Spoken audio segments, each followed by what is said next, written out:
새벽 잠을 깨우며 날 위해 기도하시던 어머니의 부드러운 두 손이 수많은 눈물들로 거칠어진 걸 그동안 왜 몰랐을까. 새벽 잠을 깨우며 날 위해 일을 하시던 아버지의 부드러운 두 발이 수많은 아픔들로 거칠어진 걸 그동안 왜 몰랐을까.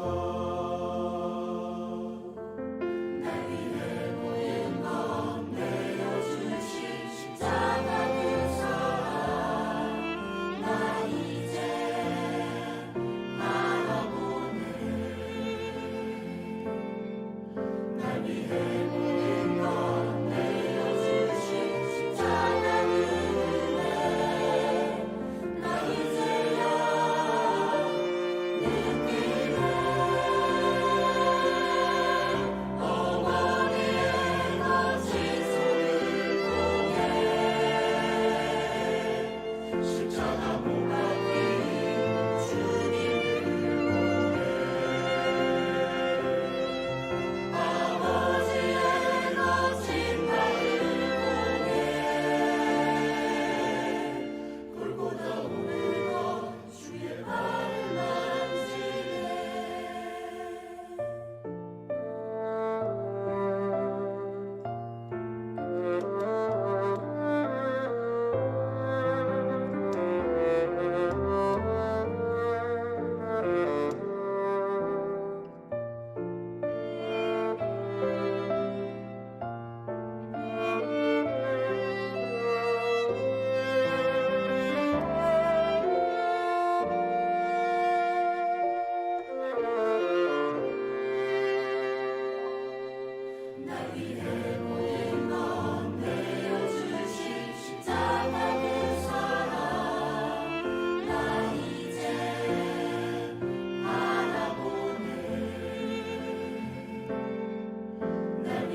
사랑하는 믿음의 가족 여러분, 오늘은 우리 교회가 어버이 주일로 지키고 있는 그런 주일입니다.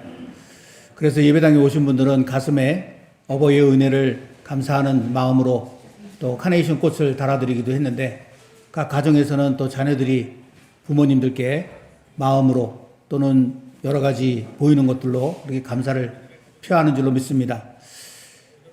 무엇보다도 우리에게는 영원한 아버지 되시는 하나님이 계시니까 이 시간에는 우리 아버지 하나님께 우리가 마음을 모아서 예배드리는 그런 시간이 되었으면 좋겠고요. 예배 전에 한 가지 먼저 말씀을 드리고 싶은 것은, 오늘 찬양이라든지 여러 가지 내용 중에 아버지 또는 어머니 이렇게 이제 부모님 중에 한 분의 호칭만 이렇게 나오는 경우가 있어요. 그런 경우라도 아버지라는 말만 나와도 거기 어머니가 담겨 있다. 어머니라는 말만 나와도 거기 또 아버지가 담겨 있다. 이렇게 생각하시고 넓은 마음으로 이해를 해주시면 좋을 것 같습니다. 모니터를 틀어놨는데 여기서 계속 소리가 나가지고요. 자, 이제 우리 마음을 모아서 하나님 아버지께 찬양하며 나아가겠습니다. 하늘의 문을 여소서. 하늘의 문을 여소서. 이곳을 주목하소서. 주를 향한 노래가 꺼지지 않으니 하늘을 열고 보소서. 이곳에 임재하소서. 주님을 기다립니다. 기도의 향기가 하늘에 닿으니 주여 임재하여 주소서. 이곳에 오셔서 이곳에 앉으소서. 이곳에서 드리는 예배를 받으소서. 주님의 이름만이 오직 주의 이름만 이곳에 오셔서 이곳에 앉으소서. 이곳에서 드리는 예배를 받으소서. 주님의 이름만이 오직 주의 이름만 이곳에 있습니다. 아멘. 이 시간에는 어버이 주일을 맞아서 어머니의 가르침이라는 제목의 영상을 보며 함께 묵상하고 기도하는 시간을 갖도록 하겠습니다.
이제는 하나님 앞에 우리들의 한 믿음을 사도신경으로 고백합니다.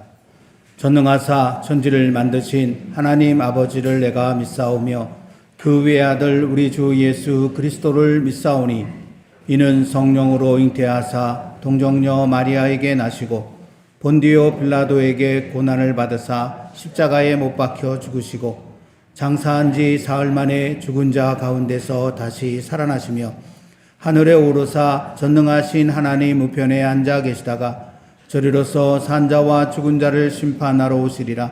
성령을 믿사오며 거룩한 공예와 성도가 서로 교통하는 것과 죄를 사하여 주시는 것과 몸이 다시 사는 것과 영원히 사는 것을 믿사옵나이다. 아멘. 찬송가 579장 어머니의 넓은 사랑 함께 찬송하겠습니다.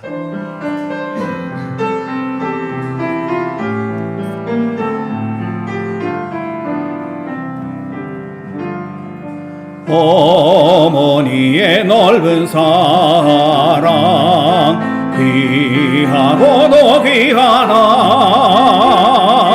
그 사랑이 언제든지 나를 감싸줍니다. 내가 울 때 어머니는 주께 기도드리고 내가 기뻐 웃을 때에 찬송 부르십니다. 아침 저녁 읽으시던 어머니의 성경책 손때 남은 구절마다 모습 본 듯합니다. 믿는 자는 누구든지 영생함을 얻으리. 들려주신 귀한 말씀 이제 힘이 됩니다.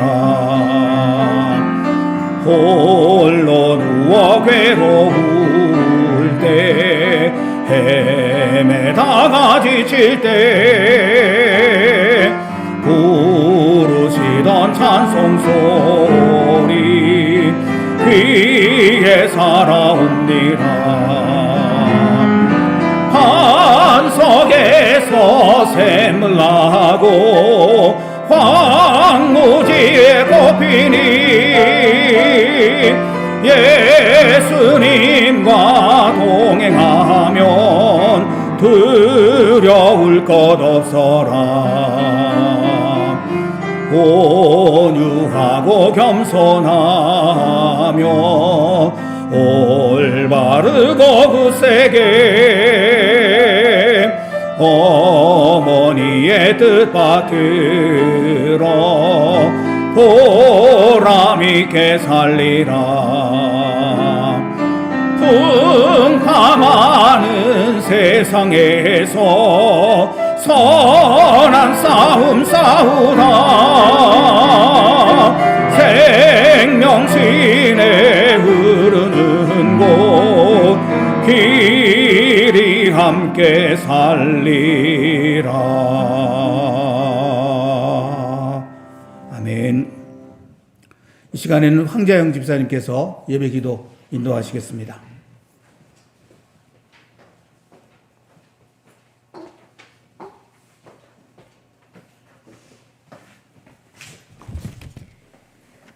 우리를 사랑하사 독생자를 보내주시고 대가 없이 생명의 은혜를 허락하신 주님, 감사와 영광으로 기도드립니다. 아름답고 파란 하늘과 함께 가정의 달 5월을 맞이하여 이렇게 하나님께 찬양과 기도와 말씀으로 예배하며 영광 올려드리게 하셔서 감사합니다. 주님의 사랑과 은혜로 각 가정을 세워주시고 서로 사랑하며 화목한 가운데 임하셔서 평안을 주시니 감사합니다. 세상에 주님을 알지 못하고 끝없는 어두운 터널 속에 있는 곳이 많음을 우리가 알게 하시고 그들 가운데 빛 되시는 주님을 우리가 알릴 수 있도록 하시옵고 전쟁과 전염병과 가난과 기아로 인해 고통받는 우리의 이웃을 외면치 않고 행동하는 믿음으로 우리 스스로가 주님의 거룩한 증거가 되게 하여 주시옵소서. 우리의 각 가정은 하나님의 큰 계획 속에서 우리의 사명으로 주신 것임을 기억하게 하시옵소서.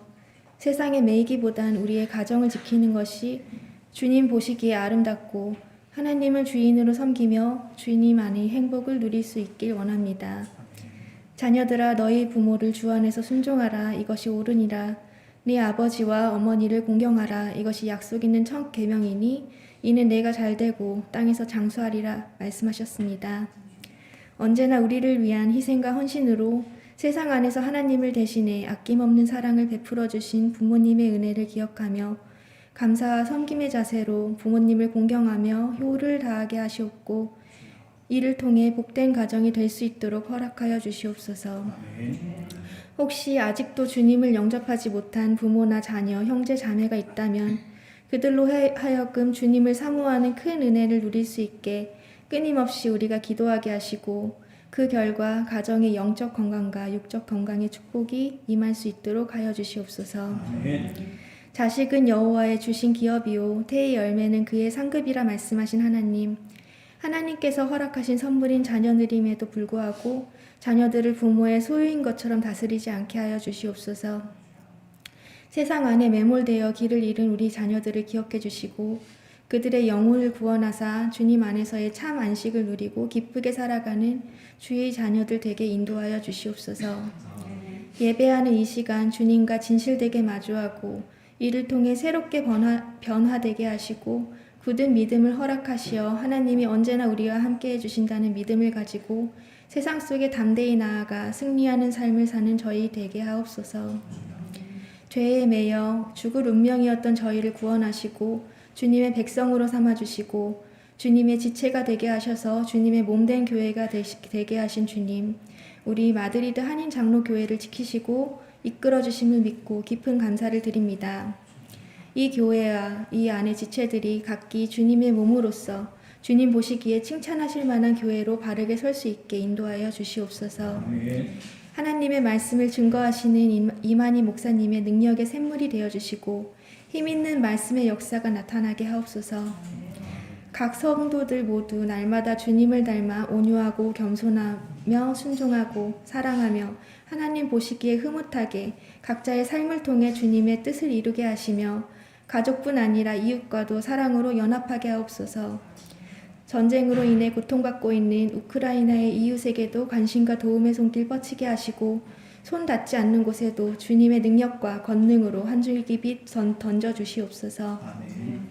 큰 평화는 작은 평화에서 시작됨을 압니다. 주님께서 우리에게 친히 허락하신 가정을 지켜나가게 하시고 코로나와 여러 경제적 사정과 건강상의 문제로 씨름하는 성도들의 각자의 문제를 주님이 어루만져 주시고 주님의 방식으로 해결하여 주시옵소서. 연로하신 부모님들의 건강을 지켜주시고 항상 화평과 기쁨이 넘치는 가정, 주님의 사랑이 넘치는 가정들이 되기를 간절히 기도하며 우리 주 예수 그리스도의 이름으로 기도드립니다. 아멘.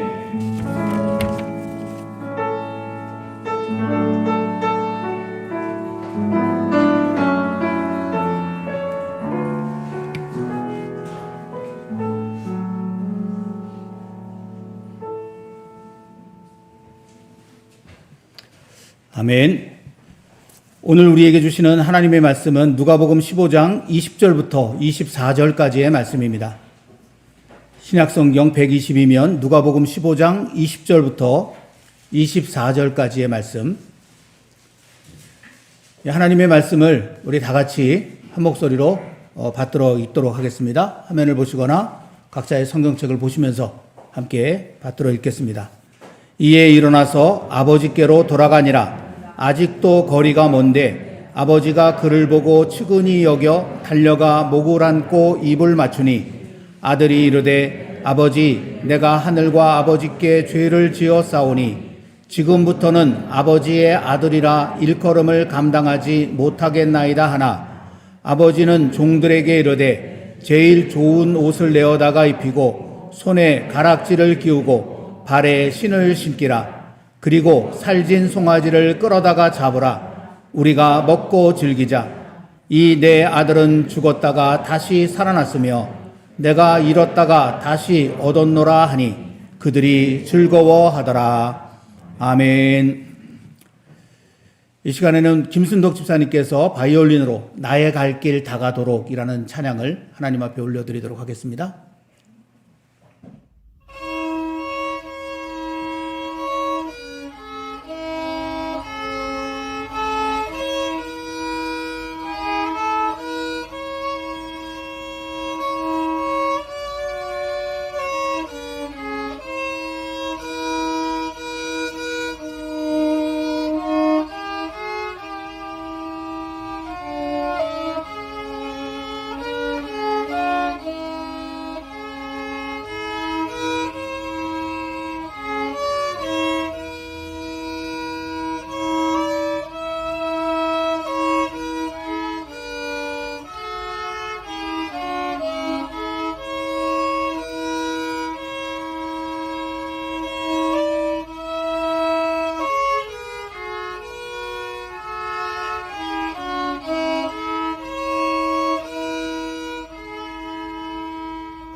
아멘.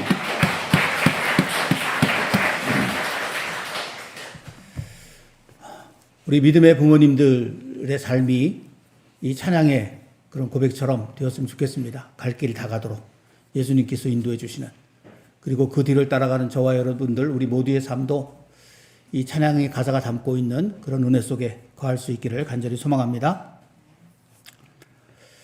금년도로 우리는 희년을 꿈꾸자라는 그런 신앙표어를 내걸고 성경 속에서 희년을 향해서 싸우며 전진해 나가는 여호수아서의 말씀을 함께 나누어 오고 있습니다. 그러나 오늘 어버이 주일을 맞으면서 그 여호수아서의 말씀을 잠시 쉬고 오늘은 이 어버이 주일에 관련된 그런 말씀을 함께 나누려고 그렇게 생각을 했습니다. 어쩌면 다음 주일도 그렇게 될지 모르겠습니다만은 내일 일을 알 수 없는 것이 우리의 이 세상에서의 삶이기 때문에 제가 오늘 장담은 못하겠고요. 어쩌면 다음 주일도 여호수아서의 말씀을 조금 쉬어야 되지 않을까, 지금 생각으로는 그런 생각을 가지고 있습니다. 그래서 오늘은 이제 특별히 아버지의 마음이라고 하는 그런 제목을 가지고 우리 가정을 위해서 함께 말씀을 생각하는 그런 시간을 나누어 보려고 합니다. 꽤 오래전의 사건이긴 합니다만은 강릉의 한 여중생이 아버지가 술을 취해서 할머니에게 욕설을 퍼붓고 중풍을 치료한다며 할아버지의 귀를 강제로 뚫으려고 해서 이를 말렸는데 말리다가 오히려 술 취한 아버지한테 심한 폭행을 당하게 됩니다. 그래서 너무너무 두려운 나머지 어떻게 할 수 없는 그런 상황 속에 이제 거의 뭐 정신이 나간 그런 상태 속에 빠져서 방바닥에 넥타이가 하나 이렇게 널브러져 있었는데 그 넥타이를 주워 들고는 아버지 목을 졸랐습니다. 그래서 그걸 멈추게 하려고 그랬는데 그만 그 아버지가 목이 졸려서 죽는 그런 비극적인 사건이 벌어진 적이 있었거든요. 그 아버지는 평소에도 어린 동생을 세탁기에 넣어서 돌리는가 하면 술에 취해서 늙은 부모를 폭행하고 자기 자신도 상습적으로 폭행했던, 그리고 학원에까지 찾아와서 다른 아이들이 보고 있는 자리에서도 발로 차고 얼굴을 때리고 온갖 수치심을 느끼게 했던 그런 짐승 같은 아버지였습니다. 그런데 어쨌든 아버지를 죽였다는 이유로 이 소녀가 이제 붙잡혀서 재판에 넘겨지게 되었는데 법은 그런 이런 문제에 대해서 조금도 그 틈을 주지 않잖아요. 그래서 존속 살해죄, 살인죄로 이 소녀가 이제 기소가 됩니다. 주변에 있는 많은 사람들이 인권단체라든지 이런 곳에서 도대체 이게 말이 되냐. 그래서 막 이제 항의를 하게 돼가지고 그 검찰에서 기소한 죄명을 바꿉니다. 존속 살해죄에서 존속 폭행 치사죄로. 그러니까 죽일 의도가 없었는데 어쩌다 보니까 죽이게 됐다. 이런 식으로 조금 이제 제목을 좀 바꿨어요. 그래가지고 정확하게는 알 수 없습니다만은 그 이후에 이 소녀가 비교적 가벼운 그런 형량을 이제 받게 됐다. 그런 이제 이후 보도가 있는 것을 본 적이 있었는데, 여러분 이 사건을 이제 가만히 생각을 해보면 지금 우리가 살고 있는 이 세상에 가정이 굉장한 위기 속에 내몰리고 있다. 그런 느낌을 이제 강하게 받게 되죠. 남의 일이라고 그렇게 이야기할 수 없는, 어쩌면 우리 옆집에서 일어나는 일일 수도 있고, 어쩌면 우리 가정에도 크든지 작든지 이런 가정의 위기와 갈등, 이런 것들이 존재하고 있지 않을까, 그런 생각을 해보게 됩니다. 세상도 나름 이런 문제들을 직시하고 어떻게 하면 이런 문제들을 해결할까? 가정 안에 어떻게 하면 평화가 있고 모든 가족들이, 특별히 자라나는 아이들이 안심하고 자라날 수 있는 그런 환경을 만들 수 있을까? 그런 것들을 생각하면서 많은 노력을 하죠. 그 중에 하나가 법을 만드는 일이라고 할 수 있습니다. 화면에 제가 여러 가지 법의 이름들을 보여드릴 텐데, 용기니법, 윤창호법, 태완이법, 민식이법, 사랑이법, 해인이법. 여러분 이런 법 이름 들어보셨어요? 정식 명칭은 아니고요. 이제 그 법이 가지고 있는 그 취지가 바로 저 이름을 가지고 있는 저 사람 때문에 시작한 거기 때문에, 그래서 그 이름을 따서 이제 별명으로 저런 식으로 법 이름을 부르는 것이 한국에서는 무슨 유행처럼 그렇게 되고 있는데, 제가 저 법이 어떤 법인지 여러분들께 자세하게 이 시간에 설명을 해드릴 필요는 없겠죠. 궁금하신 분들은 500원이 아니라 인터넷을 찾아보시면 됩니다. 인터넷을 찾아보시면 자세히 나와 있으니까 한번 찾아보시는데, 이런 법 가운데 정인이법이라고 하는 것이 있습니다. 이 정인이법.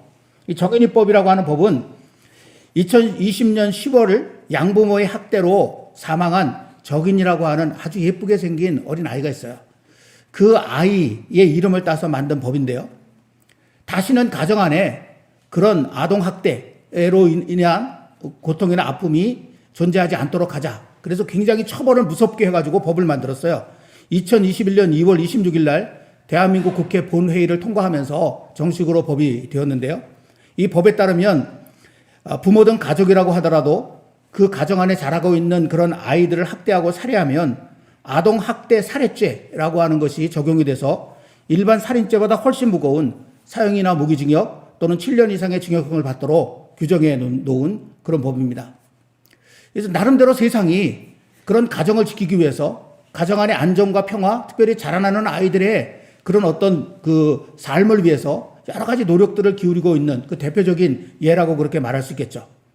그렇지만 여러분, 이렇게 법을 만든다고 해서 가정 안에 다시는 그런 아픔, 그런 죽음이 일어나지 않을까요? 그렇지 않았습니다.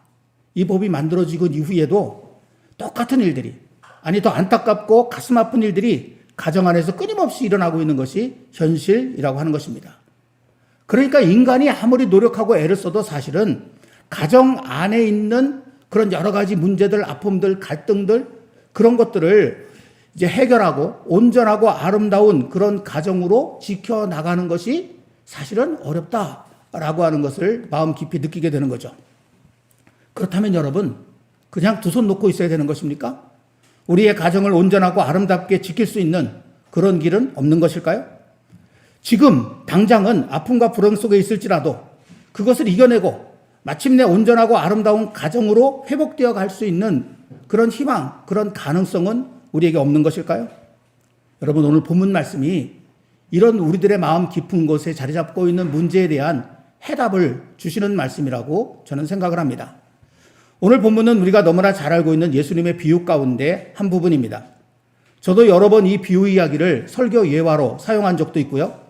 2020년 7월 12일 주일과 같은 해 9월 6일 주일에 이 본문을 가지고 제가 설교를 연거푸 그렇게 한 적이 있어요. 그렇다고 해서 똑같은 설교를 반복했다는 말은 아닙니다. 여러분 성경 말씀은요, 마치 온갖 보석이 그 안에 깊숙이 감추어져 있는 그런 보석 광산과 같습니다. 그래서 어느 곳을 뚫고 들어가느냐에 따라서 발견하는 보석이 다 각각 다르다. 그렇게 이야기할 수 있겠죠. 그러니까 똑같은 본문을 가지고 이야기했더라도 전혀 다른 깨달음과 교훈들을 우리가 그 말씀 안에서 발견할 수 있게 된다는 것이죠. 그래서 오늘도 똑같은 본문으로 말씀을 나누려고 하는데, 오늘은 우리가 어떤 관점을 가지고 이 말씀을 뚫어볼 것인가? 그게 바로 가정이라고 하는 관점으로 이 예수님의 비유 말씀을 한번 뚫어보려고 그렇게 하는 것입니다. 오늘 본문의 예수님의 비유 속에 보면 그야말로 위기의 가정이 하나 등장하죠. 아버지와 아들이 심각한 불화를 겪고 있는 그런 모습이 말씀 속에 나타나 있기 때문입니다. 물론 이 불화의 직접적인 원인은 자신이 노력해서 얻은 것도 아니면서 아버지의 재산에 눈독을 들이고, 그리고 그 아버지의 재산을 그렇게 차지하기 위해서 아버지에게 대드는, 그 전에도 그런 말씀을 드렸습니다만은, 왜 죽을 때가 됐는데 죽지 않고 멀쩡히 살아서 내가 유산을 못 받게 하느냐, 이런 폐륜적인 말까지 그렇게 서슴없이 내뱉으면서, 그래서 아버지의 재산을 차지하려고 하는 이 못된 둘째 아들이 직접적인 원인이라고 그렇게 이야기할 수 있겠죠. 하지만 첫째 아들도 사실은 문제가 많습니다. 뒷부분에 나타나는 그런 이제 이야기들을 쭉 읽어나가면 이 첫째 아들이 그러면 착한가? 그렇지 않습니다. 첫째 아들도 가슴속에 똑같은 탐욕을 가지고 있어요. 다만 지금은 휴화선처럼 그것을 숨기고 있을 뿐이죠. 그러다가 나중에 그게 폭발을 해버리잖아요. 그런 내용이 오늘 비유의 뒷부분에 이제 나와 있는 것을 우리가 볼 수가 있습니다. 어쨌든 이 가정은 우리 인간적인 눈은, 세상적인 눈으로 보면 심각한 문제와 갈등을 가지고 있는 그런 가정이라고 말할 수 있고요. 표면적으로 드러난 아버지와 둘째 아들의 불화는 결국 둘째 아들이 자신의 몫이라고 생각한 아버지의 재산을 몽땅 싸들고 가출해버리는 그런 비극으로 치닫게 됩니다. 그야말로 이제 가정이 불화를 넘어서서 산산이 깨져 버린 것입니다. 하지만 예수님의 이야기는 거기서 끝이 나지 않았죠. 이 가정의 위기는 마침내 극복되었고 온전하고 아름다운 가정이 회복되었다. 그래서 그 가정도 기뻐하고 동네 사람들도 함께 기뻐하게 되었다라는 그런 결말로 오늘의 이야기가 쭉 이어져 가고 있는 것입니다. 그렇다면 이처럼 회복하기 어렵다고 생각했던 이 깨져버린 가정이 다시 아름답고 온전한 가정으로 회복될 수 있는 이유, 그 힘은 도대체 무엇일까요? 오늘의 말씀을 통해서 우리가 지금 그것을 찾아보고자 하는 것이죠. 오늘 본문을 일컬어 흔히 탕자의 비유라고 우리는 이야기를 합니다. 그러나 본문의 비유는 결코 탕자의 비유가 될 수 없습니다. 다시 말하면 천하의 폐륜아인 둘째 아들이 오늘 이 비유의 주인공이 아니라는 것입니다. 어떤 이야기든지 여러분 주인공을 알려면 어디를 보면 됩니까? 제일 끝을 보면 됩니다. 왜냐하면 주인공은 끝까지 살아남기 때문에, 죽어도 끝에 가서 죽지 주인공이 중간에 죽는 그런 법은 없어요. 소설도 그렇고 영화도 그렇고 심지어는 만화도 그렇습니다. 주인공은 어쨌든 끝까지 살아남아요. 그래서 이야기의 끝을 보고 끝까지 살아남은 사람이 누군가, 그걸 찾으면 그 사람이 주인공이라는 사실을 쉽게 알 수가 있겠죠. 여러분 영화를 보시면은요, 엑스트라들은 어떻습니까? 엑스트라들은 칼만 지나가도 그냥 하고 죽습니다. 그죠? 총알이 날아오는데 총알이 이 사람한테 날아온 것 같지도 않아요. 옆으로 핑 하고 지나가는데 그래도 하고 또 죽어요. 엑스트라들은 그렇게 죽어요. 주인공은 어떻습니까? 총알을 몇 알씩이나 맞아도, 수십 알을 맞아도 죽지 않아요. 쓰러져 죽은 것 같은데 어디선가 나물 캐는 아가씨가 등장을 해가지고 극진하게 간호를 하고 정성을 기울여서 다시 살려내죠. 그리고 끝까지 살아남습니다. 제일 마지막 부분까지 주인공은 그렇게 살아남게 되어 있어요. 그게 세상의 영화고 세상의 어떤 이야기들의 흐름이라는 거잖아요. 그런 면에서 오늘 이야기의 주인공을 알려면 끝부분을 보면 됩니다. 오늘 말씀의 끝부분인 누가복음 15장 31절 32절 말씀 속에 아버지의 말씀이 나와요. 아버지가 이르되, 이 아버지의 말로 끝이 나요. 예수님의 비유가. 그러니까 예수님의 이 비유의 주인공이 누구입니까? 아버지입니다. 예수님의 이 비유의 주인공은 바로 아버지라는 것입니다. 이 비유는 처음부터 끝까지 사실은 아버지에게 초점이 맞춰 있어요. 아들을 향한, 그 가정을 향한 아버지의 마음, 그것이 바로 이 비유의 굉장히 중요한 관심이고 또 핵심 포인트라고 하는 사실을 우리는 결코 놓치지 말아야 하는 것입니다. 이 아버지의 마음이 이토록 문제 많은 가정, 깨어져 버린 가정을 마침내 온전하고 아름답게 회복시킨 힘이다. 그렇게 예수님은 이야기하고 있는 것이죠. 위기가 올 수는 있어도 이 아버지의 마음이 살아있는 가정은 그 위기를 극복하고 다시 회복될 수 있다는 것입니다. 집 나간 둘째 아들이 돼지떼와 함께 허기진 배를 채울 때 그가 기억한 것도 바로 이 아버지의 마음이었습니다. 오늘 말씀 바로 앞부분인 17절부터 19절까지 말씀 속에 보면은요, 의기양양하게 가출했다가 쫄딱 망해서 밑바닥 인생을 살게 된 둘째 아들이 후에 섞인 탄식을 내뱉고 있는 그런 내용이 기록되어 있습니다. 그런데 이 둘째 아들의 탄식 속에 많이 등장하는 단어가 하나 있어요. 여러분이 화면에서 보시는 것처럼 바로 아버지라고 하는 단어입니다. 이것을 통해서 우리가 알 수 있는 것이 무엇입니까? 뒤늦게나마 이 둘째 아들이 아버지의 존재를 깨닫기 시작했다는 것입니다. 그 아버지의 마음, 그 아버지의 품이 사실은 내게 가장 아름다운 것이었고 내 생명과 그리고 내 행복과 내 기쁨을 지킬 수 있는 그런 가장 좋은 것이었는데 내가 그것을 왜 미처 몰랐던가. 그런 후회가 이 아들의 고백 속에 잠겨져 있다는 것이죠. 그리고 지금 당장은 자신의 삶이 회복되어지지 않았지만 그 극심한 고통의 자리에서 그 아버지를 생각하는 그 순간만큼은 이 아들도 마음속에 위로를 얻고 쉼을 얻고 그렇게 마음속에 조그마한 그런 어떤 빛을 발견할 수가 있게 되었던 것입니다. 그래서 마침내 내가 이럴 것이 아니라 그 아버지께로 돌아가자라고 일어설 수 있게 되었다는 것이죠. 그렇다면 여러분, 예수님께서 이 비유 이야기를 통해서 말씀하시는 그 아버지의 마음이라는 것이 조금 더 구체적으로 이야기한다면 어떤 것일까요? 미국의 임상 상담 심리학자의 스테판 폴터라고 하는 분이 있는데 이 분이 24년 동안 3,000명이 넘는 그런 아버지들을 상담을 했다고 합니다. 그래서 그 상담한 임상 경험을 바탕으로 해서 책을 하나 써냈는데 그 책이 바로 이런 책입니다. 모든 인간관계의 핵심 요소 아버지라는 그런 책입니다. 근데 이분이 그러면 이 책만 썼는가? 그렇지 않습니다. 또 어머니라는 책도 썼어요. 왜냐하면 어머니들도 많이 상담을 했기 때문에. 어쨌든 실제로 자기가 만나서 깊은 내면의 이야기들을 함께 나눈 그 아버지들을 상담한 결과 이분은 이 세상의 아버지가 크게 5가지 유형으로 나누어진다. 이렇게 생각을 했어요. 그래서 이 책 속에 그거를 소개해 놓고 있거든요. 제가 잠깐 간단하게 여러분께 소개를 해드리면 첫 번째 아버지의 유형은 성취지향형입니다. 좋게 보이는 것과 이기는 것을 중요시하는 그런 아버지죠. 이런 아버지는 남의 눈을 의식해 자녀에게도 외모와 성공을 강조하게 됩니다. 자녀가 외출할 때 옷가지를 지적하고 학교 성적에도 민감한 그런 모습을 보이고 있습니다. 아버지의 높은 기준대로만 움직인 이런 가정의 자녀들은요, 자신의 일에 무관심할 수 있고 배려하는 마음도 갖기 힘들다라고 이분은 이야기를 합니다. 두 번째 유형은 시한폭탄형이라는 것입니다. 자신의 분노를 가족과 세상을 향해 내지르는 아버지입니다. 언제 화를 터뜨릴지 예측할 수 없는 아버지의 감정 폭발에 노출된 자녀들은 불안감에 늘 시달립니다. 이런 아버지 밑에서 자란 자녀들은 혼란과 두려움으로 관계를 형성하는데 신뢰감을 쌓지 못하는 경향을 나타낸다고 합니다. 세 번째 유형은 수동형이라고 하는 유형입니다. 일에 대한 헌신, 정직과 책임감을 굉장히 중시합니다. 이런 아버지는 수십 년간 한 회사에서 별탈 없이 종사하는 그런 경우가 많다고 합니다. 그래서 자녀에게도 안전성을 굉장히 중요한 덕목으로 가르치고, 그런데 반면에 그렇기 때문에 자녀들이 도전의식이나 모험심을 놓치기 쉬운 그런 단점을 가지고 있다고 하죠. 네 번째 유형은 부재형입니다. 가족 생활에서 벗어나 있고 그에 따른 책임감도 없습니다.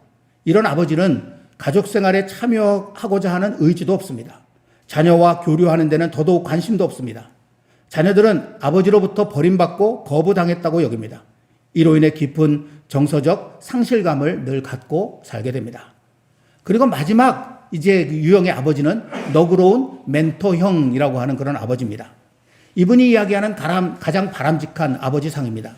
시간이 있든 없든 무슨 일이든 자녀와 함께하고 자녀 양육에서 아버지의 역할을 정확히 이해하고 자녀의 삶을 가치 있게 만드는데 노력하는 그런 아버지입니다. 자녀가 꿈과 비전, 희망을 키울 수 있도록 지속적으로 격려하고, 이런 아버지 밑에서 자란 그런 자녀들은요, 정서적 안정감을 바탕으로 자긍심, 공감, 일관성을 갖게 된다고 합니다. 근데 여러분 이렇게 유형을 보니까 비교적 좋지 않다고 여겨지는 유형은 4가지나 되는데 좋다고 여겨지는 유형은 1가지밖에 없어요. 그러니까 저 그 유형으로만 따지면 이 세상의 아버지 중에 80%는 사실은 별로 안 좋은 아버지고, 가만 보니까 저도 저 안 좋은 아버지 쪽에 들어가 있는 것 같아요. 그리고 좀 좋은 아버지라고 여겨지는 그 비율은 20%밖에 안 되는가, 뭐 이런 생각도 한번 해보게 됐는데, 어쨌든 이분은 그런 많은 그 상담, 임상 경험을 통해서 이 세상의 아버지의 유형을 이렇게 정리를 했거든요. 여러분들은 어디에 속하는지 모르겠어요. 그런데 여러분, 오늘 예수님의 비유 속에 나오는 아버지는 이 5가지 유형의 아버지 가운데 어디에 속할까요? 제가 그걸 아무리 생각을 해봐도 잘 모르겠더라고요. 가장 좋다고 이상적이라고 하는 너그러운 멘토형 아버지에도 사실은 이분은 속하지 않는 것 같아 보입니다. 도대체 어디에 속하는 것일까? 여기는 속하지는 않는데, 근데 예수님께서는 분명히 아버지의 마음을 우리에게 지금 강조하고 가르쳐 주고 있거든요. 도대체 그러면 이 아버지는 어떤 아버지고 이 아버지의 마음은 도대체 무엇인가? 제가 이 책을 통해서도 그걸 발견을 못했어요. 그러다가 우연히 어떤 어린 아이가 쓴 동시를 하나 발견했습니다. 그 동시가 이렇게 되어 있습니다. 우리 아빠는 왜 안경을 쓰실까? 나를 더 자세히 보려고 안경을 쓰시겠지. 우리 아빠는 왜 키가 크실까? 내가 어디에 있나 찾으시려고 키가 크시겠지. 어떤 아이가 자기 아빠를 생각하면서 지은 동시예요. 제가 이 동시를 읽으면서 제 마음속에 예수님이 말하고자 하는 아버지가 바로 이런 아버지 아닐까, 그런 느낌을 받았어요. 뭐라고 설명하기는 어려운데 제 가슴속에 이런 아버지, 자신의 자녀들에게 모든 관심과 초점을 가지고 자신의 모든 것들을 다 그를 향하여 그렇게 존재케 하는 그런 아버지, 그런 아버지의 모습을 이 동시 속에서 발견했습니다. 그러면서 제 머릿속에 한자가 하나 떠올랐거든요. 여러분, 중국어라고 하는 이 한자는요, 어떤 이 세상에 있는 어떤 모습을 보고 그 모습을 본떠서 글씨를 만든 상형 문자라 그러죠. 그 모든 한자가 다 그런 건 아니지만 상당수의 한자가 다 그런 상형 문자로 되어 있다고 합니다. 그 중에 지금 화면에서 나오는 친자라고 하는 한자가 있어요. 저 친자가 무슨 가까울 친이라고 하는 그런 의미로도 이제 사용을 하지만, 그런데 본래 의미는요, 어버이를 나타내는 그런 말입니다. 나와 가장 가까운 분이 누구예요? 내 어버이거든요. 그래서 어버이를 나타내는 그런 이제 말이었는데, 이 말은 또 3개의 각각 구분이 된 3개의 한자가 모아져서 만들어져 있어요. 첫 번째는 목이라고 하는 그런 한자입니다. 나무죠, 나무. 그리고 두 번째는 그 위에 있는 립이라고 하는 한자인데, 이건 이렇게 선다라고 하는 뜻입니다. 그런 의미를 가지고 있어요. 마지막에 오른쪽에 있는 견이라고 하는 한자인데, 이거는 본다라고 하는 뜻입니다.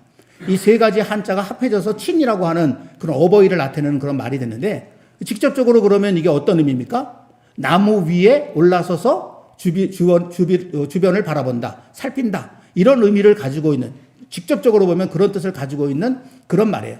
그러면 왜 이런 의미를 가지고 있는 것이 어버이를 나타낸 것일까? 그 옛날에 자녀를 찾기 위해서 또는 자녀를 보살피기 위해서 높은 나무 위로 올라가 주변을 바라보고 있는 그런 어버이의 모습을 보고 만들어진 글자가 바로 이 친이라고 하는 글자라고 하거든요. 그러니까 어버이는 그런 존재라는 것입니다.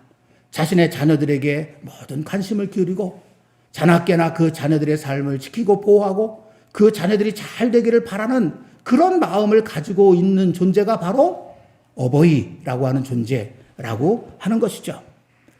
자녀들에게 온통 마음이 쏠려 있는 그런 모습, 여러분, 그런 모습이 오늘 본문 말씀 속에 등장하는 아버지의 모습 아니겠습니까? 20절 말씀을 한번 보세요. 이에 일어나서 아버지께로 돌아가니라. 아직도 거리가 먼데 아버지가 그를 보고 측은히 여겨 달려가 목을 안고 입을 맞추니. 예수님의 비유 속에 나오는 아버지의 한 모습이 여기 등장하고 있잖아요. 집 나간 둘째 아들, 아버지 가슴에 그야말로 대못을 받고 떠나간 그 아들, 정말 그 아들의 이름은 이제 내 호적에서 다 파버려도 시원치 않은 그런 폐리 나인 그 아들. 그러나 그가 아들이기 때문에 그 아들이 집을 나간 이후부터 한순간도 그를 잃어버리지 않고 이제 나올까 저제 나올까 목을 빼고 기다리는 그 아버지의 모습이 이 표현 속에 여러분 느껴지지 않습니까? 저는 이 본문 20절에 나오는 이 아버지의 모습 속에서 한자어 친자를 발견하게 됐습니다. 한자로 친이라고 표현되어지는 그 아버지의 모습이 오늘 여기 나오고 있구나.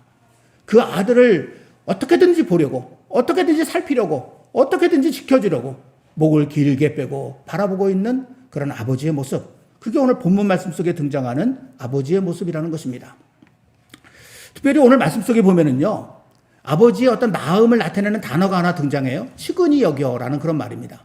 이 치근히 여겨라는 말을 헬라어 성경으로 보면 스플랑크 니조마이라고 되어 있어요. 제가 여러 번 여러분께 소개해드렸던 그런 말입니다. 스플랑크 니조마이, 긍휼이라고 하는 말로도 번역되는 그런 말인데, 이 스플랑크 니조마이는 어떤 의미를 가지고 있냐면 상대방의 아픔을 고스란히 느끼는, 아니 상대방이 아픔을 느끼는 것보다 더 깊은 아픔을 느끼는 그런 상태, 그런 마음, 그것을 표현하는 말이 스플랑크 니조마이라고 하는 말이거든요. 그래서 이 부분에서는요, 한국말 성경보다 스페인어 성경이 이 말을 더 잘 번역한 것 같다라는 생각이 들어요.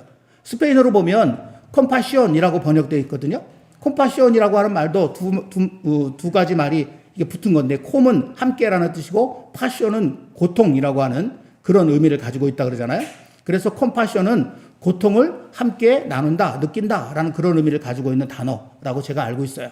그래서 스플랑크 니조마이의 어떤 느낌을 조금 더 잘 표현해 주는 말이 스페인어 콤파시온이 아닐까 그런 생각을 하는데, 사실은 이 스플랑크 니조마이는 그보다도 훨씬 더 깊고 훨씬 더 큰 의미를 가지고 있는 그런 말입니다. 그런데 오늘 본문 속 아버지의 모습을 이 말로 표현하고 있습니다. 집 나간 둘째 아들을 향한 아버지의 마음, 그것을 스플랑크 니조마이라는 말로 오늘 말씀이 표현하고 있다라고 하는 것입니다. 아들의 아픔을 함께 느끼는 아버지, 아들의 실패를 나의 실패로 여기며 안타까워하는 아버지, 아들의 연약함을 함께 아파하면서 눈물 흘리는 아버지, 본문 속 아버지가 바로 그런 아버지라는 것입니다. 이 아버지의 용서와 치유, 사랑은 끝이 없습니다. 아무런 조건도 없습니다. 그것이 진정한 아버지의 품이고 아버지의 마음입니다. 오늘 본문 말씀을 다시 한번 보십시오.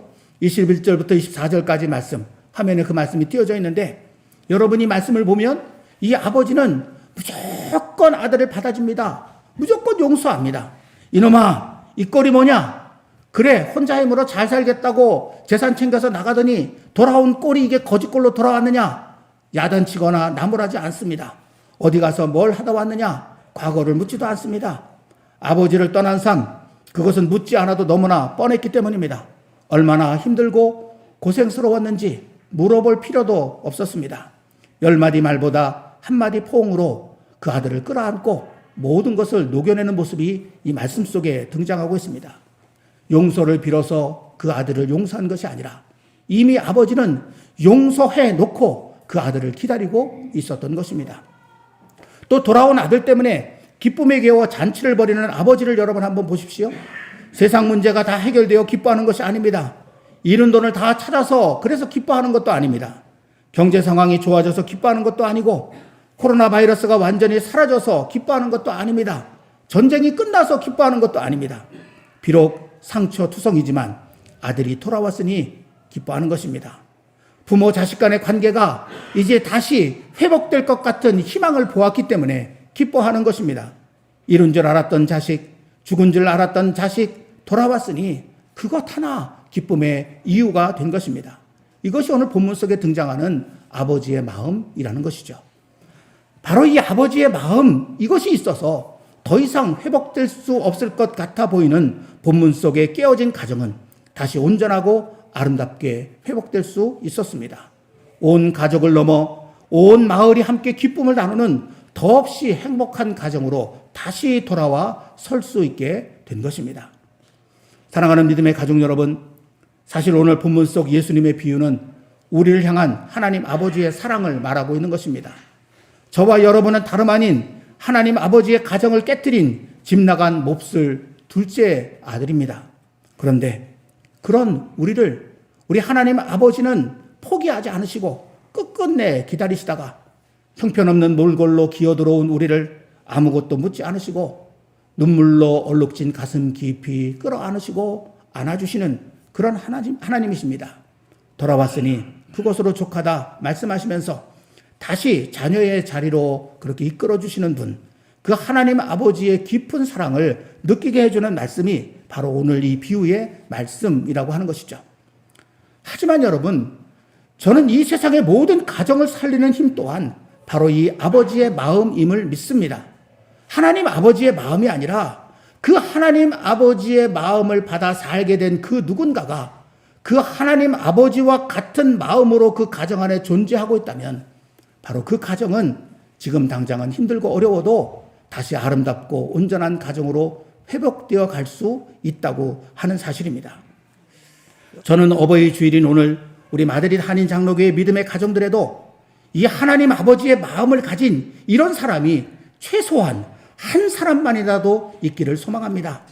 실제 아버지 어머니의 위치에 있는 분들이 그렇다면 더없이 좋겠지만, 그리고 우리 아버지 어머니들이 지금까지 그렇게 살아왔다고 저는 믿지만, 그러나 비록 자녀라고 하더라도 또는 다른 어떤 위치에 있더라도 오늘 본문 속 하나님 아버지의 마음을 조금이라도 더 깊이 경험했다고 느끼는 사람, 바로 그 사람이 이제는 그 가정의 아버지의 마음이 될 수만 있다면 그로 인해 여러분의 가정은 반드시 온전하고 아름답게 서게 될 것입니다. 바라기는 우리 마드리드 한인 장로교회 모든 믿음의 가정들의 하나님 아버지의 마음 닮은 누군가가 존재하므로 그로 인해 모든 아픔과 갈등을 마침내 이겨내고 하나님 아버지 안에서 온전하고 아름다운 가정으로 서 갈 수 있게 되길 오늘 비유의 말씀을 우리에게 전해주신 예수님의 이름으로 간절히 기원합니다. 기도하겠습니다. 하나님 아버지, 2022년 어버이 주일을 맞으면서 오늘은 이 가정에 대한 예수님의 비유 말씀을 저희들이 함께 나누게 됐습니다. 비유 속 참으로 처참하게 깨져버린 가정, 그러나 거기 아버지의 마음이 있었기에 마침내 그 아픔과 갈등을 이겨내고 온전하고 아름다운 가정으로 회복되어진 모습을 저희들이 보았습니다. 주님, 우리를 이렇게 하나님의 자녀 삼으시기 위하여 하나님과 한 가정 이루기 위하여 이처럼 놀라우신 사랑을 베풀어 주신 하나님 아버지의 사랑을 먼저 느끼며 우리 이 땅에 하나님께서 허락해 주신 가정을 또한 바라봅니다. 하나님, 우리 가정 안에도 이 아버지의 마음을 갖고 있는 누군가가 그렇게 존재해야 될 텐데 그게 누구여야 되겠습니까? 오늘 이 말씀을 받은 여기 있는 모든 이들이 각자의 가정에 이제 아버지의 마음이 되어 살 수 있게 하여 주옵소서. 그리하여 저들로 인해 가정들이 여러 가지 현실적인 아픔과 문제들을 마침내 이겨내고 오늘 본문 속 가정처럼 아름답고 온전한 가정으로 기쁨이 넘치는 가정으로 서갈 수 있도록 주님 축복하시고 우리를 사용하여 주시옵소서. 예수님의 이름으로 간절히 기도하옵나이다. 아멘. 이제 하나님 아버지의 마음이라는 찬양을 함께 드리려고 하는데요. 이 찬양을 여러분의 가정을 생각하면서 한번 불러봤으면 좋겠습니다. 하나님, 제가 이 하나님 아버지의 마음으로 우리 가정에 우뚝 설 수 있게 해주십시오. 그런 소망을 가지시고 우리 함께 찬송하겠습니다.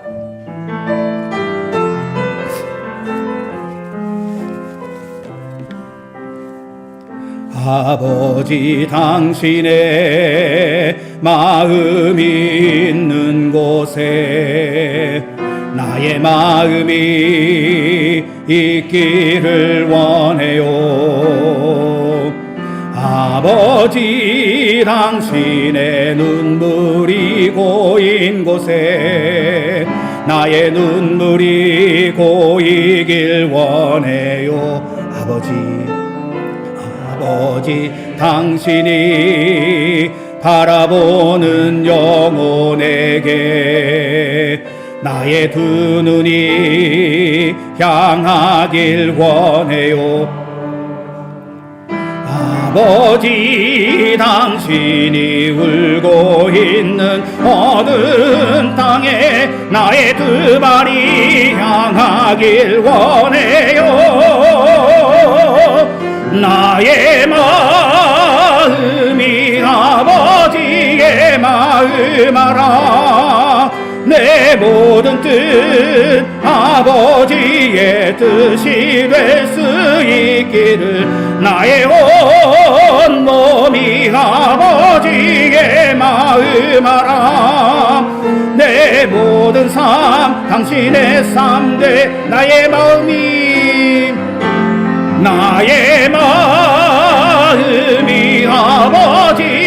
마음 알아. 내 모든 뜻 아버지의 뜻이 될 수 있기를 나의 온 어미 아버지의 마음 알아 내 모든 삶 당신의 삶 되기를. 아멘. 633장 찬송하며 봉헌하겠습니다. 나의 하나님 받으소서 주께 드리는 이 예물을 소리 높여 감사로 주께 드리네. 아멘.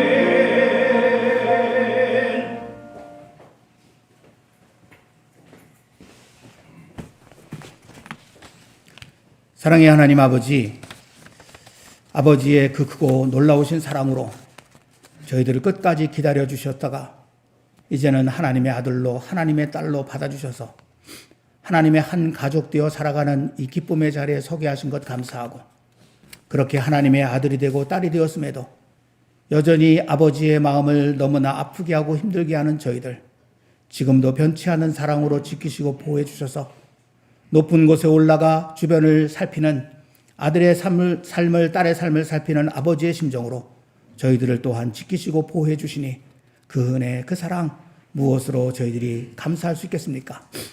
이 시간에 그 어느 때보다도 우리를 향한 아버지 하나님의 그 사랑과 마음을 깊이 느끼며 우리의 마음을 가득 담아 여기 작은 예물을 구별하여 아버지 앞에 드립니다. 주님 받아 주시옵소서.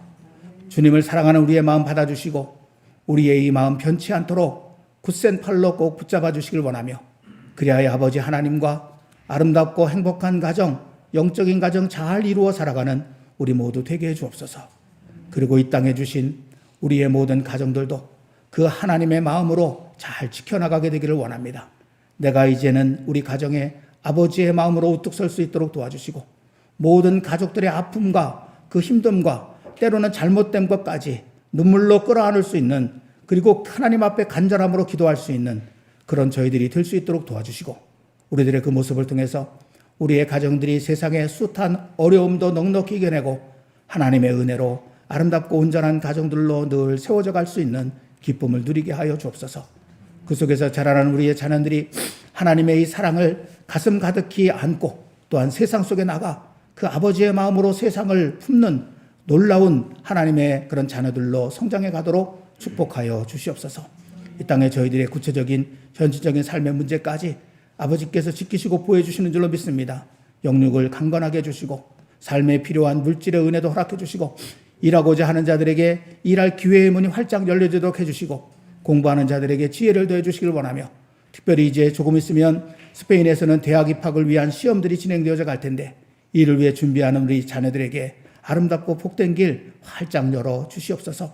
어려움과 고통 속에 있는 이 땅을 굽어 살피시고 전쟁 가운데 있는 우크라이나 땅에도 아버지의 마음을 나타내 보여 주시옵소서.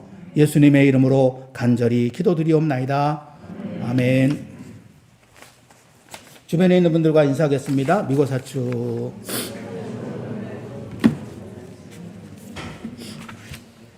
오늘은 우리 어버이 주일이 하나님 아버지를 생각하면서 그 인사도 같이 나누겠습니다. 가슴에 손을 얹고 주님 때문에 행복합니다. 주님 때문에 잘 되고 있습니다. 네, 그렇게 되는 줄로 믿습니다. 오늘 그 교회 소식을 나누기 전에 먼저 함께 예배 드리시는 분이 있어서 환영하겠습니다. 우리 박영준님 어디 계신가요? 저 뒤에 계시는 것 같은데 출장 오셨는데 오늘 저희와 함께 예배 드리고 계십니다. 감사합니다. 그리고 또 하나는 좀 아쉬운 그런 소개를 또 드려야 되겠는데요. 오늘 기도하셨던 우리 황재영 집사님 가정, 신익재 집사님, 그리고 연서 서영이 예쁜 두 딸과 함께 그날 3년이죠? 네, 3년 동안 그 이곳에 이제 그 파견 근무를 오셔가지고 열심히 맡겨진 일들 잘 감당하시고 또 기한이 차서 이제 다시 한국으로 돌아가시게 됐거든요. 예, 금융 쪽에서 일을 하시는 그런 분이신데 어쨌든 그동안에 이 가정을 통해서 우리 교회가 많은 기쁨도 얻고 또 힘도 얻었는데 떠나게 돼서 좀 아쉽습니다. 그래도 하나님께서 어느 곳에 가든지 함께 계시리라 생각을 합니다. 잠깐 나와서 인사 좀 하실래요?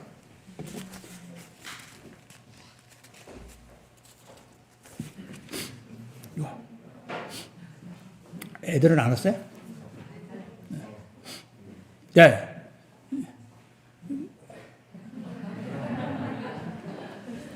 우리 이제 깊이 인사를 드릴 때 여러분 그동안 함께해서 너무 감사했습니다. 어디 가든지 주님의 은혜와 축복 속에 그 좋은 소식 오고 가기를 소망합니다. 이런 마음으로 큰 박수로 한번 격려해 주셨으면 좋겠어요. 네, 제가 잠깐 기도하겠습니다. 하나님 아버지, 우리 신익재 집사님, 황자영 집사님께서 저희 교회에 처음 그렇게 오실 때의 모습이 어렴풋이 마음속에 기억이 납니다. 그리고 그때로부터 우리 교회에 참으로 이전부터 함께 믿음을 나누어 왔던 가족처럼 아름다운 모습으로 잘 지내오셨는데 또 예정된 시간이 되어 다시 한국으로 가시게 되셨습니다. 아쉬운 마음으로 오늘 저희들이 인사를 나누는데 그러나 주님, 우리가 어디에 있든지 하나님의 사랑이 우리를 감싸 안고 계시는 줄로 믿습니다. 때때로 소식이 오고 갈 때마다 기쁨의 소식들이 오고 갈 수 있도록 도와주시고 주님이 기회를 주셔서 다시 만날 때는 더욱 큰 기쁨으로 만날 수 있도록 하나님 꼭 함께 하시고 이 가정이 어디에 가서 무슨 일을 하든지 하나님의 사랑 속에 거하게 하시고 아버지의 마음 안에서 아름답고 행복하게 살아갈 수 있도록 주님 꼭 함께 해 주옵소서. 자라난 우리 연소와 서영이 기억해 주시고 이곳에 있는 동안에도 얼마나 예쁘게 믿음 안에서 잘 성장했는지 성경 말씀 또박또박 암송하는 그 모습이 얼마나 귀하고 또 복되었는지 어느 곳에 있든지 그렇게 하나님의 말씀 안에서 잘 자라가고 부모님 통해서 베풀어 주시는 하나님의 사랑 마음껏 먹으며 아름다운 사람들로 성장해서 모든 사람에게 기쁨이 되도록 주님 꼭 함께해 주시옵소서. 귀한 만남 주신 하나님께서 더 아름다운 이야기들을 우리 사이에 이루어 가실 것을 기대하며 예수님의 이름으로 축복하며 기도합니다. 아멘. 예, 다시 한번 큰 박수를 부탁드리겠습니다. 예, 기도하는 사이에 아이들이 등장했어요. 네.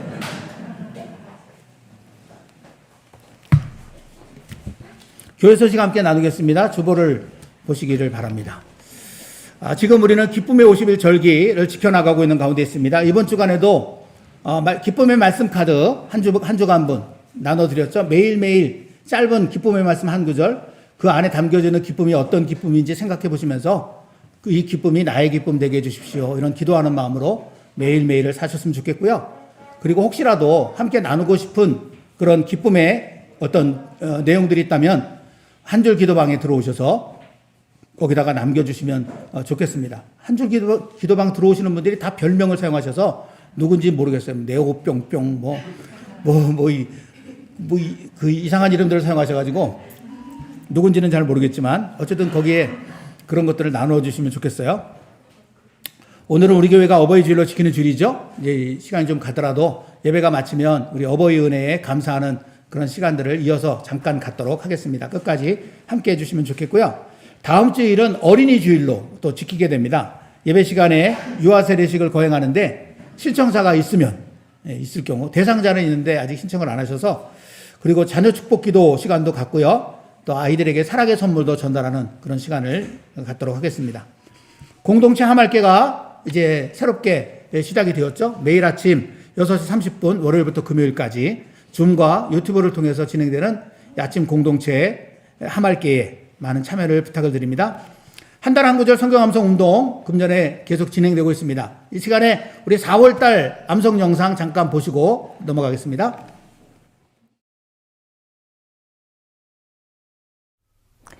여호와께서 그를 황무지에서 짐승이 부르짖는 광야에서 만나시고 호위하시며 보호하시며 자기의 눈동자같이 지키셨도다.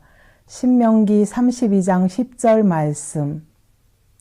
He found him in a desert land and in the howling waste of the wilderness. He encircled him, he cared for him, he kept him as the apple of his eye. Deuteronomy chapter 32:10. 여호와께서 그를 황무지에서 짐승이 부르짖는 광야에서 만나시고 호위하시며 보호하시며 자기의 눈동자같이 지키셨도다. 신명기 32장 10절 말씀.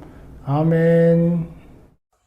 여호와께서 그를 황무지에서 짐승이 부르짖는 광야에서 만나시고 호위하시며 보호하시며 자기의 눈동자 같이 지키셨도다. 신명기 32장 10절 말씀. 아멘.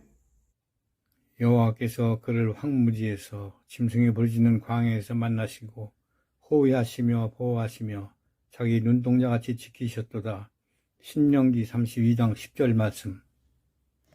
여호와께서 그를 황무지에서 짐승이 부르짖는 광야에서 만나시고 호위하시며 보호하시며 자기의 눈동자같이 지키셨도다. 신명기 30장 10절 말씀. 여호와께서 그를 황무지에서 짐승이 부르짖는 광야에서 만나시고 호위하시며 보호하시며 자기의 눈동자같이 지키셨도다. 신명기 32장 10절 말씀. 아멘. 그래서 그를 황무지에서 짐승이 부르짖는 광야에서 만나시고 호위하시며 보호하시며 자기의 눈동자같이 지키셨도다. 신명기 32장 10절 말씀. 아멘. 아멘.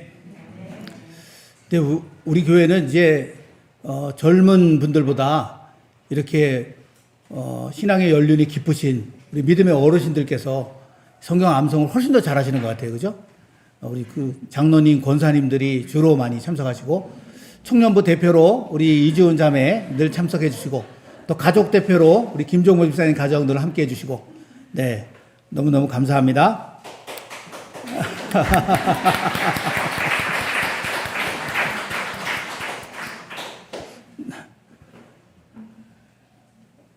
5월달 암송 선고는 역대상 4장 10절입니다. 한번 화면을 보시면서 같이 한번 읽어보겠습니다. 시작.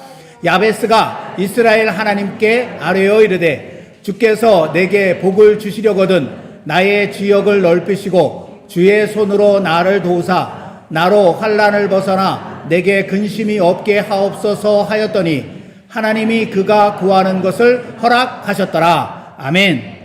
좀 길어도 너무 좋은 말씀이잖아요. 네. 외우면 뭔가 당장이라도 좋은 일이 생길 것 같은 그런 느낌을 받죠? 이 5월 달에 많이 함께 해주시면 좋겠습니다. 5월에 생일 맞으신 믿음의 가족들 명단이 주보에 기록되어져 있습니다. 살펴봐 주시고요. 또 함께 해주시면 좋겠습니다.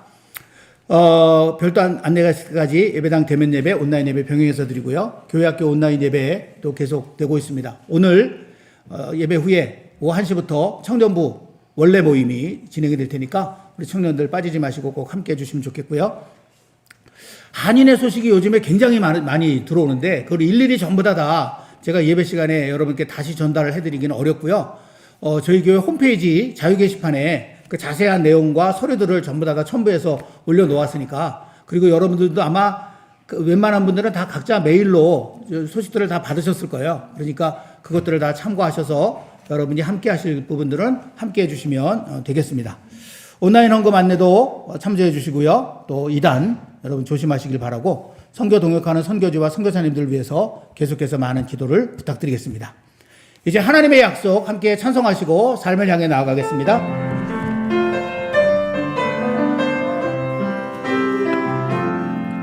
여호와는 너에게 복을 주시기를 원하며 너를 지키시기를 원하시며 여호와는 그 얼굴을 너를 향하여 드사 은혜와 평강 주시기 원하노 너를 보배롭고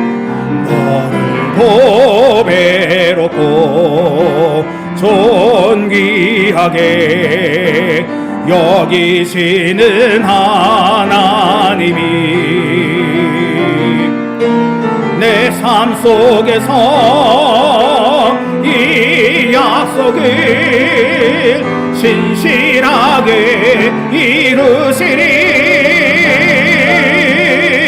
땅에 기름진 것으로 하늘에 신령한 것으로 너를 복주시고 지키실 하나님이 너의 영혼 잘 되도록 은혜 베푸시며 평강으로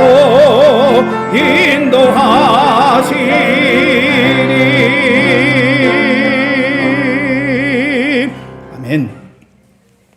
우리 주 예수 그리스도의 은혜, 우리 아버지 여호와 하나님의 사랑, 우리 보혜사 성령님의 교통하심이 허락하심으로 맞이한 2022년의 어버이 주일, 마음으로 하나 되어 신령과 친정의 공동체 예배를 드리면서 아버지의 마음을 후벼파고 집을 뛰쳐나간 둘째 아들 같은 우리를 버리지 않으시고 아파하시는 사랑으로 끝끝내 기다려주셔서 다시 하나님의 온전한 가정의 자녀로 살게 해주신 그 은혜와 사랑을 기억하면서 이제는 내가 우리 가정의 아버지의 마음으로 살겠노라 마음 다짐하며 은혜로 열어주신 또 한 주간의 삶을 향해 나서는 마드리드 한인 장로교회 위에 흩어져 있는 모든 믿음의 가족들이 살아가는 삶의 자리에 우리가 선교 동역하는 모든 선교지와 선교사들, 전염병과 죄악으로 신음하는 우리 조국 대한민국과 이 땅 스페인 온 세상 위에 여전히 전쟁의 아픔과 두려움 속에 놓인 우크라이나 위에 그리고 우리의 오늘이 있기까지 당신들의 모든 것을 희생하신 우리의 아버지, 어머니들 위해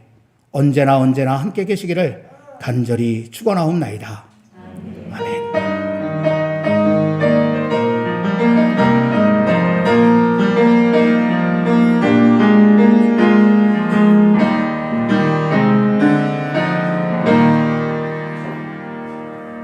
우리 하나님 아버지께 감사와 영광의 박수 올려드리겠습니다. 할렐루야!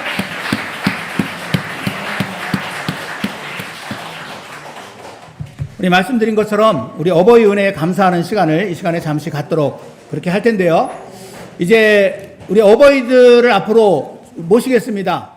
우리 아동부에서 준비한 감사의 노래가 영상으로 나오는 동안에 우리 우리 모든 믿음의 자녀들의 감사의 마음을 담은 감사의 케이크 앞으로 이제 등장하도록 하겠습니다. 영상을 먼저 보여주시죠. 하나님의 사랑이 엄마의 손 가운데 가득하기를 축복합니다. 하나님의 은혜가 아빠 가운데 가득하기를 기도합니다. 하나님의 사랑이 자신의 손 가운데 가득하기를 축복합니다. 하나님의 은혜가 사정 가운데 가득하기를 기도합니다.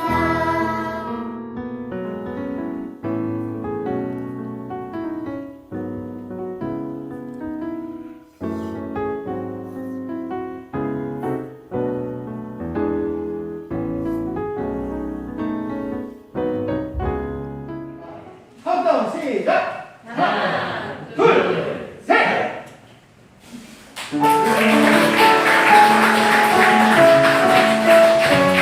어버이 은혜 1절과 3절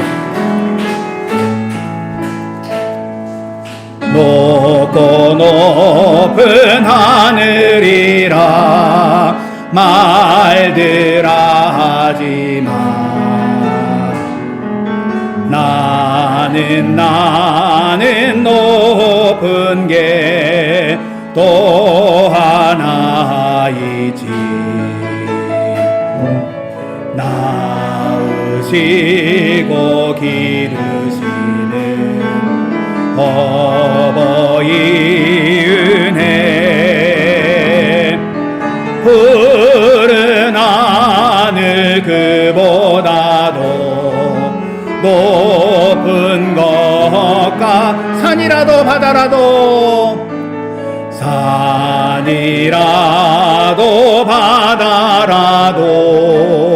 따를 수 없는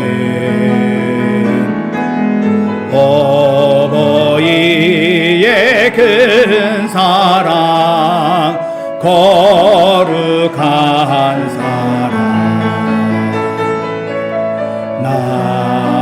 날마다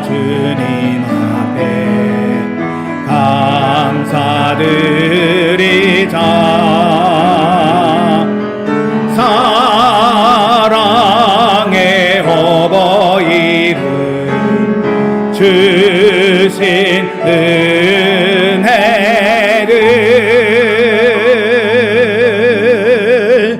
기도하겠습니다. 하나님 아버지, 우리가 지금 이렇게 이 세상에 살아가고 있음이 그 근본적으로는 하나님께서 우리에게 생명 주심이기 때문이기도 하지만, 그러나 우리 부모님들이 우리를 낳으시지 않으셨다면, 우리를 사랑으로 길러주지 않으셨다면 어찌 우리가 오늘을 맞이할 수 있었겠습니까? 그러기에 하나님 아버지께 감사하는 마음 그대로 우리의 아버지 어머니들께 대한 감사의 마음을 오늘 저희들이 마음에 담고 있고 그것을 차근아마 이렇게 드러내 보여드리고 있습니다. 저희를 위해서 일평생을 바쳐오신 그 귀한 은혜와 사랑, 이것으로 어찌 가품이 될 수 있겠습니까마는 조금이라도 마음속에 보람을 느끼실 수 있다면, 기쁨을 얻으실 수 있다면 정말 좋겠습니다. 그리고 주님, 우리 자녀들이 간절한 마음으로 하나님 앞에 기도하오니 귀한 우리의 부모님들 영육 강건하게 하시옵소서. 우리 앞에서 이렇게 아름답고 힘있는 모습으로 우뚝 서서 앞서가실 수 있도록 도와주시고 우리가 기쁨으로 그 뒤를 따라갈 수 있도록 인도해 주시옵소서. 평생 남겨놓으신 기도들이 하나씩 둘씩 이루어지는 기쁨으로 매일매일을 살아갈 수 있도록 도와주시고, 오늘 드려지는 기도도 하나님 아버지께서 들으시고 응답해 주신다는 그 확신의 기쁨 속에서 삶을 살아가실 수 있도록 인도해 주옵소서. 연로에 가시면서 육신이 많이 불편해지시기도 하시는데 때마다 시마다 하나님 필요한 은혜들을 내려주셔서 그 모든 것들 넉넉히 이겨내며 마음껏 가고 싶은 곳 가시고 예배당에 와서 함께 예배하고 믿음의 가족들을 만나 주님 안에서 기쁨의 교제, 사랑의 교제를 나누기에 부족함이 없도록 늘 동행해 주시옵소서. 귀한 부모님들을 주신 하나님께 감사하며 예수님의 이름으로 기도하옵나이다. 아멘. 다시 한번 여러분 뜨거운 감사의 박수를 부탁드리겠습니다. 이제 우리 여선교회에서 준비한 선물을 드리도록 하겠습니다. 금년에 우리 준비한 선물은 이제 현물이 아니고 상품권입니다. 화면에 보시는 이 상품권을 이제 전달해 드리도록 하겠습니다. 네, 유용하게 사용해 주셨으면 감사하겠습니다. 고맙습니다. 여러분 한 주간 주님 안에서 행복하세요.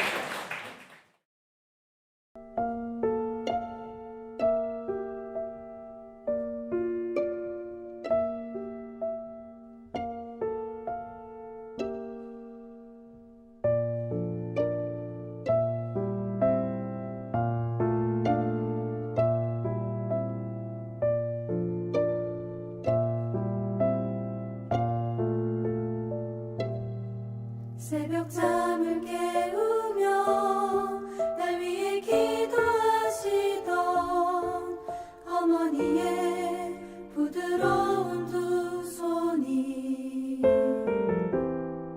수많은 눈물들로 거칠어진 걸 그동안 왜 몰랐을까. 잠을 깨우며 날 위해 일을 하시던 아버지의